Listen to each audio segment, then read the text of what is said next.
Bismillahirrahmanirrahim. Assalamualaikum warahmatullahi wabarakatuh. Selamat siang dan salam sejahtera. Alhamdulillah, puji syukur kepada Allah Subhanahu wa taala. Yang saya hormati kepada Bapak Fahrul Hidayat MM. Saya di sini akan presentasi tentang manajemen konflik. Manajemen konflik mengubah tantangan menjadi peluang. Konflik adalah bagian alami dari interaksi manusia. Dengan pendekatan yang tepat, konflik dapat diubah menjadi peluang untuk pertumbuhan, inovasi, dan pemahaman yang lebih dalam. Selanjutnya, apa itu konflik? Definisi dan jenis-jenisnya. Konflik terjadi ketika dua atau lebih pihak memiliki kepentingan nilai atau tujuan yang tidak sejalan. Memahami jenis konflik membantu kita memilih strategi penyelesaian yang tepat. Yang pertama ada konflik interpersonal. Ketegangan antara individu dengan latar belakang nilai atau kepentingan yang berbeda. Selanjutnya ada konflik intragrup. Perbedaan pendapat dalam satu tim atau kelompok yang bekerja sama.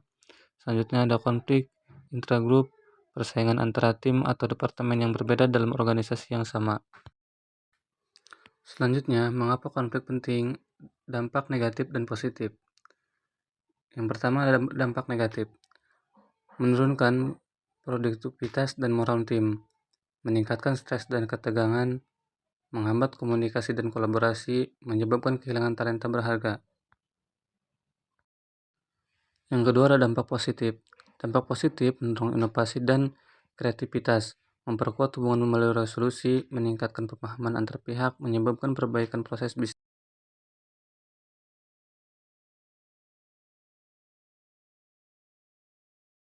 Selanjutnya, gaya-gaya penanganan konflik. Memahami pendekatan Anda. Setiap orang memiliki gaya alami dan menangani konflik. Memahami gaya Anda dan orang lain membantu mencapai resolusi yang lebih efektif. Yang pertama ada menghindar. Mengabaikan atau menunda konflik efektif untuk masalah kecil, tetapi dapat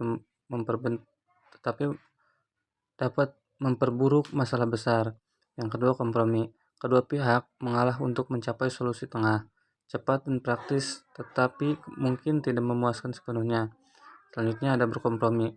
Berjuang untuk kepentingan sendiri tanpa mempertimbangkan pihak lain. Efektif untuk masalah penting, tetapi dapat merusak hubungan. Selanjutnya kolaborasi. Bekerja sama untuk menemukan solusi yang memuaskan semua pihak. Membutuhkan waktu tetapi menghasilkan yang terbaik. Selanjutnya, komunikasi efektif dalam resolusi konflik. Yang pertama ada dengarkan dengan empati. Fokus pada pemahaman, bukan merespon. Tunjukkan bahwa Anda menghargai perspektif mereka. Yang kedua, ekspresikan dengan jelas. Sampaikan kepentingan dan kekhawatiran Anda dengan bahasa yang spesifik dan konstruktif. Yang ketiga, kelola emosi. Perasaan tanpa membiarkan emosi mengendalikan percakapan. Yang keempat ada fokus pada solusi, berpindah dari menyalahkan ke mencari maju bersama. Langkah-langkah praktis untuk mengelola konflik.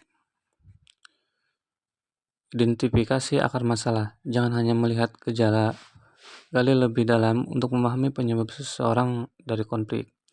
Jadwal waktu untuk diskusi. Hindari diskusi saat emosi tinggi. Tetapkan waktu tenang untuk percakapan konstruktif. Selanjutnya, tetapkan aturan dasar. Buat kesepakatan tentang bagaimana diskusi akan berlangsung, saling menghormati, tidak menyela, fokus pada isu. Selanjutnya, di sini ada cari titik temu, identifikasi area kesepakatan dan bangun dari sana untuk mencapai solusi yang saling menguntungkan. Selanjutnya, dokumentasikan kesepakatan. Tulis solusi yang disepakati agar semua pihak jelas tentang tanggung jawab dan langkah selanjutnya. Mediasi dan negosiasi. Kapan dan bagaimana menggunakannya? Yang pertama ada mediasi. Kapan digunakan? Ketika pihak-pihak kesulitan, menyesuaikan sendiri atau emosi sangat tinggi. Bagaimana? Libatkan pihak netral yang dapat memfasilitasi percakapan, membantu memahami perspektif masing-masing dan menuju solusi. Yang kedua, negosiasi. Kapan digunakan? Ketika ada kepentingan dan beberapa tetapi potensi untuk berkompromi atau kolaborasi. Bagaimana? Siapkan dengan baik.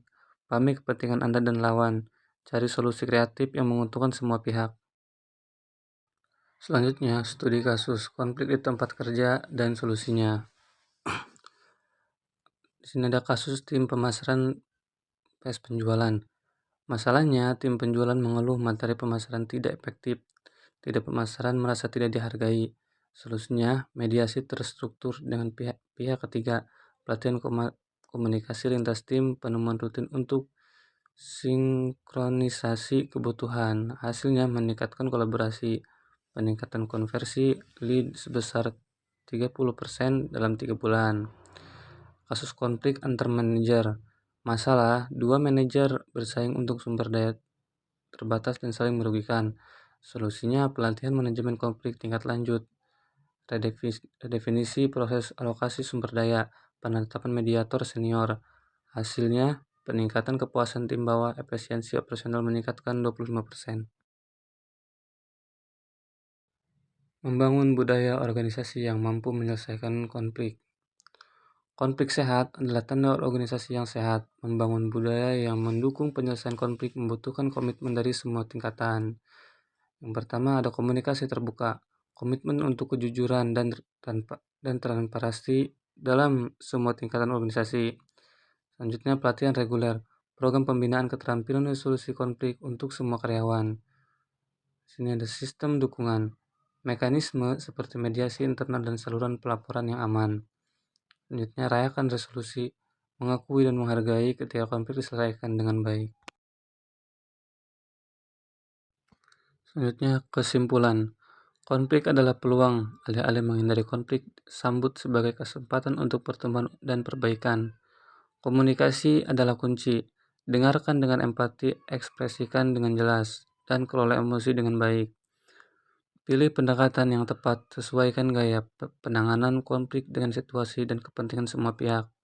Langkah Anda selanjutnya, identifikasi gaya penanganan konflik Anda, ikuti pelatihan komunikasi dan mediasi, terapkan teknik ini dalam situasi nyata, bagikan pengetahuan dengan tim Anda.